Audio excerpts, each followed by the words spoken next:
मंगलवार के भक्तों प्रदोष व्रत कथा इस प्रकार है।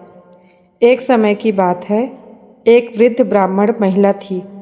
उसका एक ही पुत्र था जिसका नाम मंगल था। वह वृद्धा हनुमान जी और शिव जी की बहुत बड़ी भक्त थी। वह हर मंगलवार को व्रत रखती थी और मिट्टी के घर में रहती थी। एक बार उसकी परीक्षा लेने के लिए स्वयं मंगल देव, जो मंगल ग्रह के स्वामी हैं, एक साधु का रूप धारण करके उसके द्वार पर आए और बोले, हे माई, मैं बहुत भूखा हूँ, मुझे भोजन कराओ।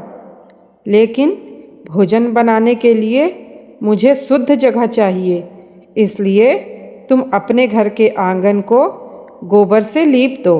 वृद्ध दुविधा में पड़ गई और बोली, महाराज, आज मंगलवार है और मैं मंगलवार के दिन मिट्टी या जमीन नहीं खोदती और ना ही लीपती हूँ। आप कहें तो मैं छिड़काव कर दूँ या कोई और सेवा करूँ। साधु अड़ गए और बोले, नहीं, अगर तुम नहीं लीप सकती तो अपने बेटे को बुलाओ, मैं उसकी पीठ पर आग जलाकर अपना भोजन बनाऊंगा। बुढ़िया काँप उठी, लेकिन अतिथि को खाली हाथ नहीं भेजना चाहती थी। उसने अपने बेटे मंगल को बुलाकर साधु के हवाले कर दिया। साधु ने बालक को जमीन पर लेटाया और उसकी पीठ पर आग जलाकर खाना पकाया। बुढ़िया यह न देख सकी और अंदर जाकर रोने लगी। जब खाना बन गया तो साधु ने कहा, माई, अब अपने बेटे को बुलाओ ताकि वह भी मेरे साथ भोजन का प्रसाद ले सके। बुढ़िया रोते हुए बोली, महाराज, अब उसे क्यों बुला रहे हैं?